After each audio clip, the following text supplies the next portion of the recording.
Stem and leaf diagrams are yet another way of just displaying numbers in a set of data. This method involves grouping these numbers together based on their first digit and then listing them against each other compared to their final digit. So for instance here, this would be a representation of the numbers 3, 14, 15, 19, and 26. And the key down here just makes that clear. So if we've got our line, our stem coming down the middle, then the 2 on the left and the 6 on the right represents the number 26. So here, what's on the left-hand side of the line is in the tens column, and what's on the right is in the ones column. Well, then just each number representing that ones column value of each subsequent number in order of smallest to largest. The key is always needed whenever you're reading off of a stem and leaf diagram or you're constructing a stem and leaf diagram, because you need to make it clear to the reader of the diagram exactly what you mean.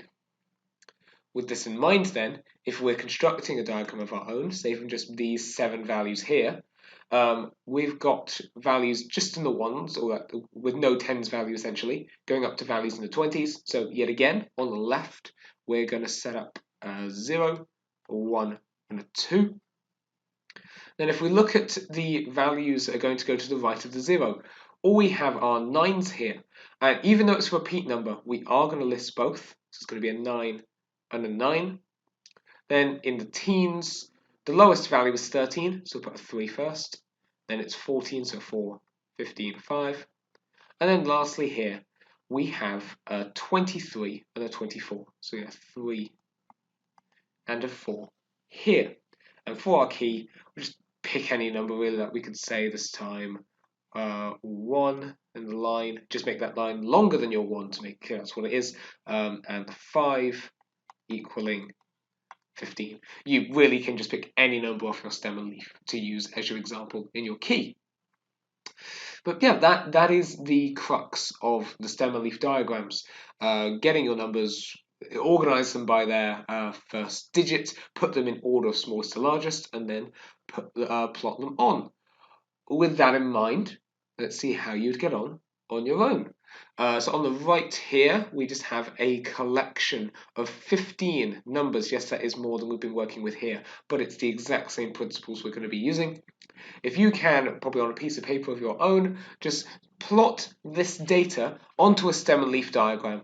So draw your line going straight down, and on the left of it will be your tens digits, on the right will be your ones digits in order.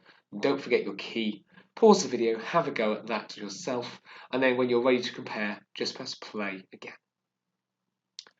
Alright, so starting off, as I said, by just drawing our line that's going to be going down here. We don't have any values that don't have a tens digit this time, so we're going to go straight in with 1. Then you could put 0 if you wanted, there'd just be nothing on the other side. Then we're going to go 2, 3, and 4, because our highest value is in the 40s.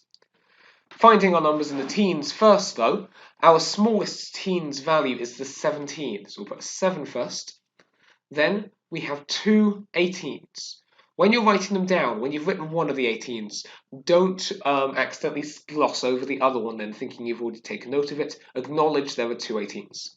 And then after that, there's a 9 for the 19. Moving into the 20s. First of all, there is a 20 value. So the first thing is going to be 0. Then there's a 21, so it'll be a 1. Then there is a 23, a 25, and a 27, and a 28. There are 6 values that are in the 20s. Next, we're going into the 30s. The smallest 30 value here is the 32, so there'll be a 2 first.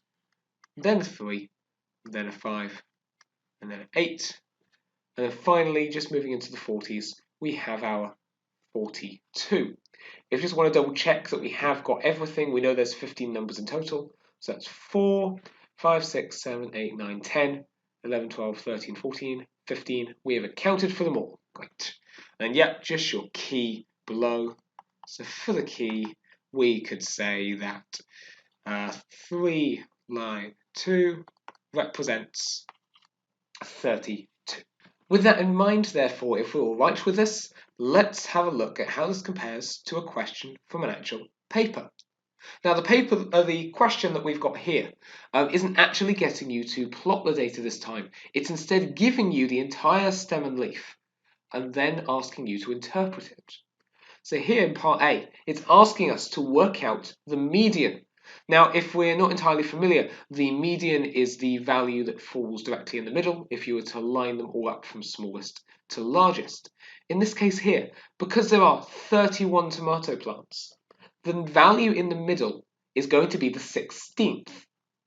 You can either think of this as there'll be 15 below 16 and 15 above 16 to get to 31.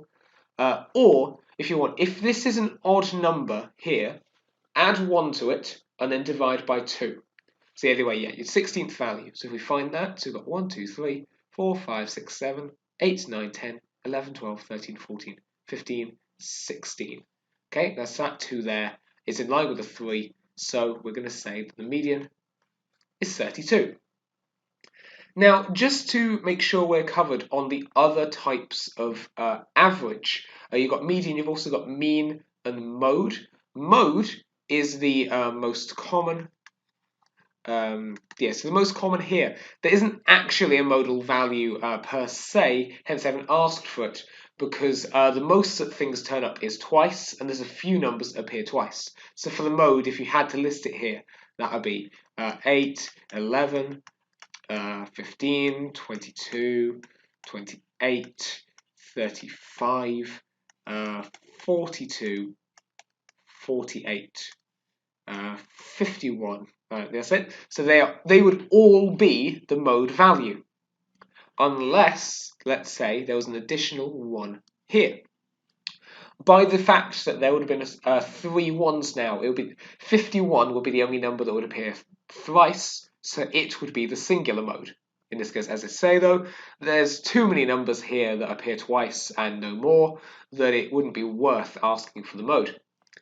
If it had asked for the mean is where we add up everything and divide by how many there are. So you'd add up 8, add 8, add 9, add 11, and so forth, all the way up to 57, and then divide by that total of 31. As it happens, this actually, rounded to the nearest whole number, also gives 32, which just goes to help validate the fact that the average is 32. Both the median and the mean get us that same value.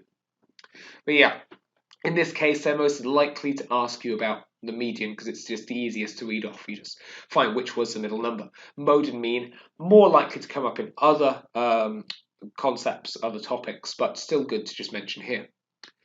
For the interquartile range, now this is basically saying if we had a lower quartile, which would be like the 25% of the way into the data, and the upper quartile, which is 75% of the way into the data.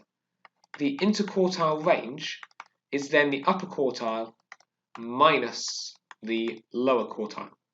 In this case, if the median number was the 16th number, then we're going to be looking for the 8th for the lower quartile, because that's going to be a quarter of the values. So if we just went through here, so 1, 2, 3, 4, 5, 6, 7, 8, making our lower quartile value 21. Now, as for the upper quartile, we're now going to count down from the top, again by 8 by half of the median number, as in the 16. So 1, 2, 3, 4, 5, 6, 7, 8. That's 45. So here, our interquartile range, 45 minus 21 is going to equal 28.